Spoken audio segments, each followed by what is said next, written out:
Hi friends, what's everybody doing today? Whoops, we're on a little jaunt. We're up in the country at a little cabin. This is a new place for us. It's on a place in Illinois.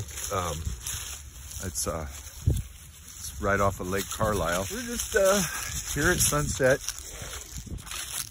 taking the dogs all for a long walk, trying to get everybody tired out. So anyway, I wanted to just go over a couple of things. The first thing really is this whole handle making thing, this whole thing to make handles. It's really been quite a journey this year.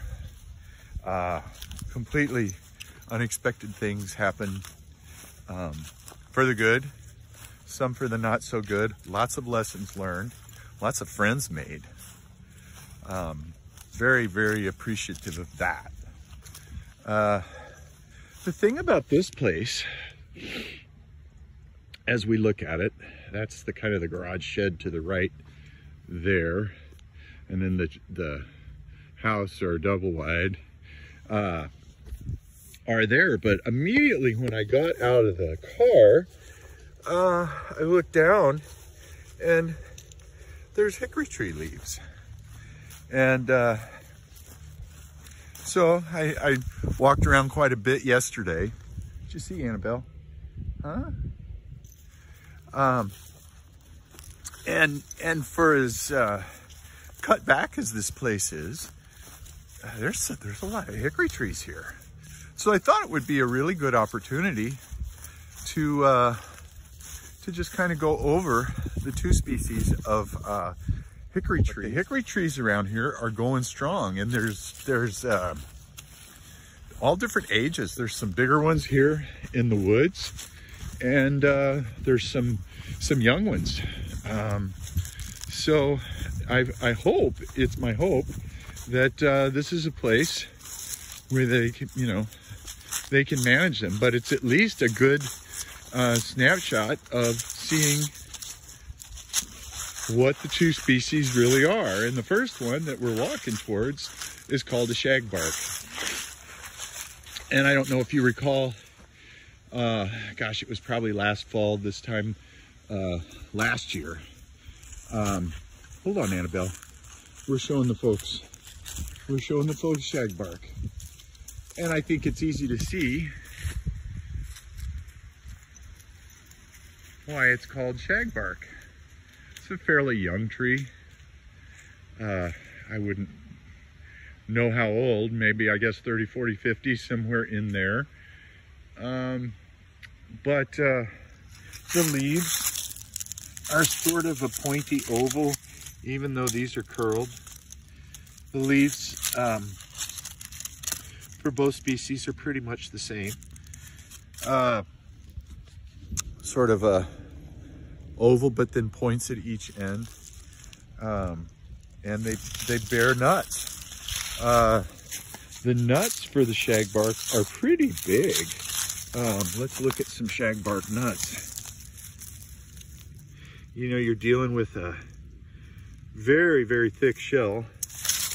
Where's the meat? It looks like the squirrels have been busy. This is the inner nut. Here's one of the inner nuts. Let's see if we can get a picture of that.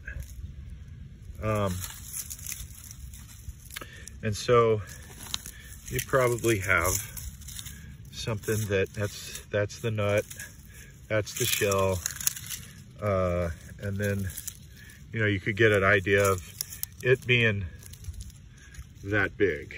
This is probably a quarter. Let's see if we can find, it's almost like a banana the way they're seamed. Let's see what we got here. No, that's a half. But anyway, you can kind of get an idea of what it's all about. I just find it really interesting. Yeah, here's one. Let's see if that, nope, that's a quarter as well. It's a fairly big nut. I mean, if one of these falls out of a tree from 20, 30 feet up, that's gonna hurt.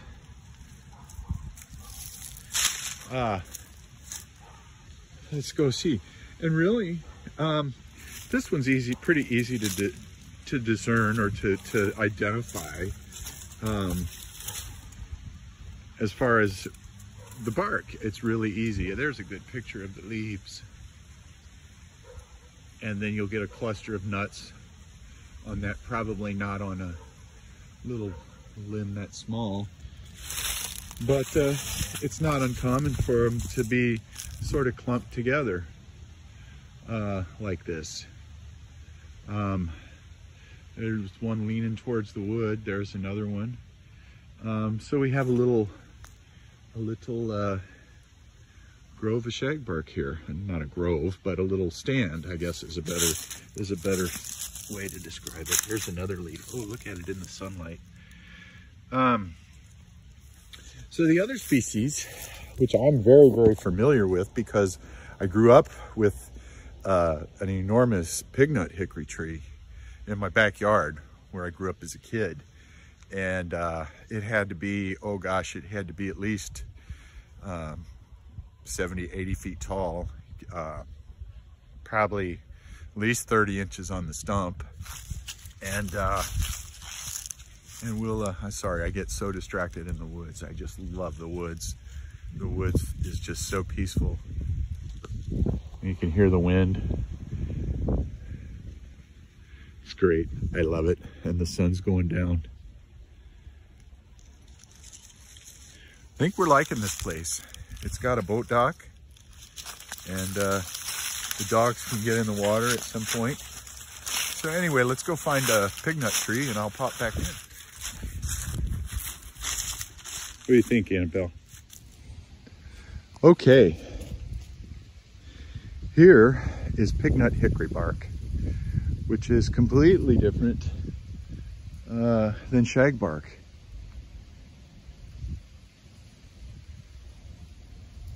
And this would not be a bad handle tree. In fact, I think this would be a pretty good handle tree, at least up to that crotch right there.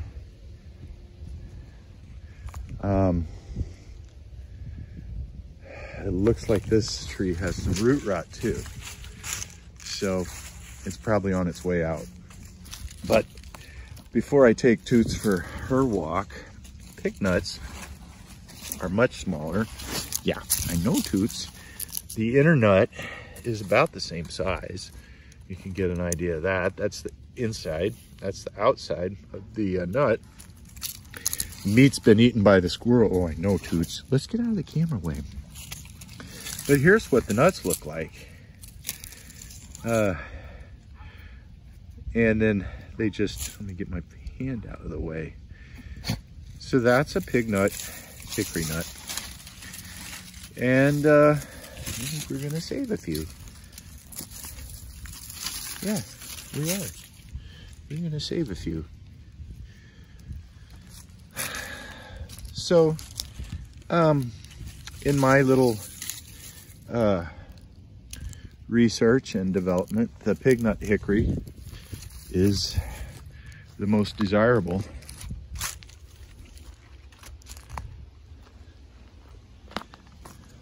Although hickory is hickory when it comes down to it. But this is a really nice tree. It's a really nice tree, really straight.